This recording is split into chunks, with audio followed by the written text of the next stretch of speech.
Nou, ek weet, daar is nou baie godsdienste, kerke, gelowe wat 'n geweldig klem lê op die krag in jou woorde. Dis nie krag in jou woorde nie, dis sommer nieuwhuis gedagtes. Maar ons het 'n God en hy lewe en hy hoor jou. As jy in 'n huweliksverhouding is en jy staan daar in die kombuis en jy mompel iets leliks teenoor jou man of teenoor jou vrou en hy of sy hoor jou, dink jy dit gaan 'n invloed hê op jou verhouding? Dit gaan. As jy dit by die werk doen en sy is by die huis, nee, sy gaan jou nie hoor nie. Maar God hoor altyd.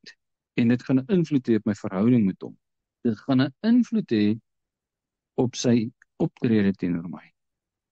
Want dis wat hier gebeur het. Ek wonder maar net wat sou gebeur het as hierdie mense gesê het, Vader, dankie dat jy ons tot hier gebring het. Maar ons is so bang vir daai reëse. Wil jy ons nie geloof gee nie? Wil ons nie help nie, sodat ons u kan glo nie? Maar hulle ruk oor na die ander kant toe. En Vader sê, en julle kinders, waarvan julle gesê het, hulle sal 'n byt word. Die sal ek inbring, en die sal die land leer ken wat julle verwerp het. Julle het gesê, julle kinders sal dit nie maak nie. Maar kom ek wys julle. Hulle sal dit maak. Maar julle sal dit nie maak nie. Dis presies wat hier gebeur. Nou het ek gesê, dat ons Vader se karakter sien, dat ons hom leer ken. Op menigte plekke sien ons dat dit is wat hy doen.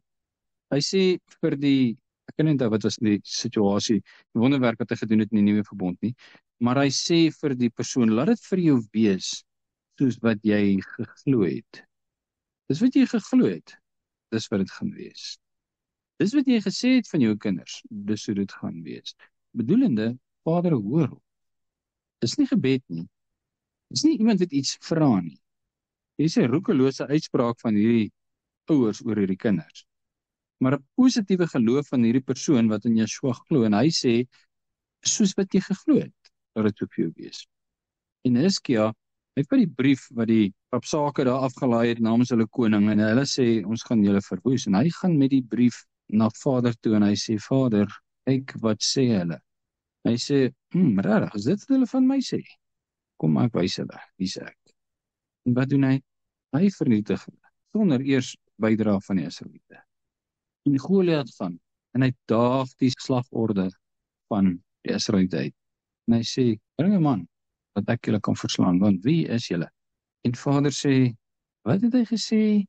Kom ek wys hom. Ek vat 'n eenvoudige skaapherder seun, en ek maak hom dood, en sy hele gespuis sal so ver vlug, dat julle nie eens meer sal sien. En hy reageer op dit. Bedoelende, hierdie was als verskillende situasies, met verskillende dinge gesê, of dan nou geglo, maar geloof is maar net 'n onuitgesproke belydenis.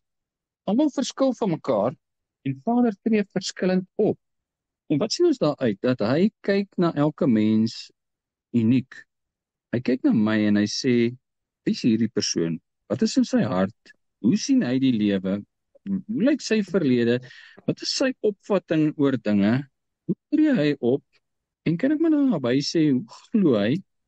En Vader luister individueel na elkeen van ons, soos ons is.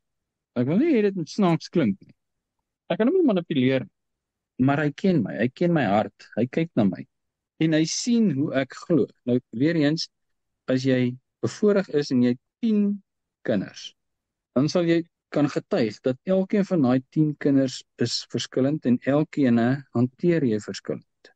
En meeste van hulle verstaan jy voordat hulle praat, moet jy hulle ken.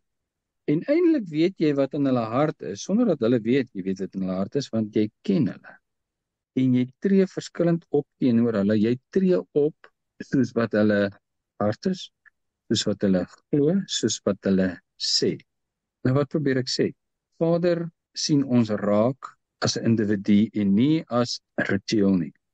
Ons soek 'n resep wat ons kan doen wat Vader se hand in beweging bring. Dis towery. Simsalabim. En ek swaai die stok en oeps, daar gebeur iets. En dit wil ons graag met Vader doen. Ek soek so 'n resep. Nou sien ek, daai persoon tree so op en God het hom verhoor. Nou tree ek ook so op. En dan gebeur dit met my nie. So Vader is nie lief vir my nie. Maar dis nie waaroor dit gaan nie. Daai persoon, na wie ek gekyk het 'n ander verhouding as ek. En Vader sien hoe my hart is. Hy sien hoe ek op hom vertrou. Hy sien hoe Dawid na hierdie reus toe stap. in die naam van Jahwe en hy ondersteun hom, want hy verstaan Dawid se denke, sy braafheid in hom. Dawid sê nie, hierdie vers en daai vers sê dit en dit en dit, daar gaan ek nie, dis in Dawid se hart. En laat dit vir jou wees soos jy geglo het, Dawid, en dit gaan nie oor die wonderwerk spesifiek nie, dit gaan oor Vader se meewerking in wat Dawid mee besig is.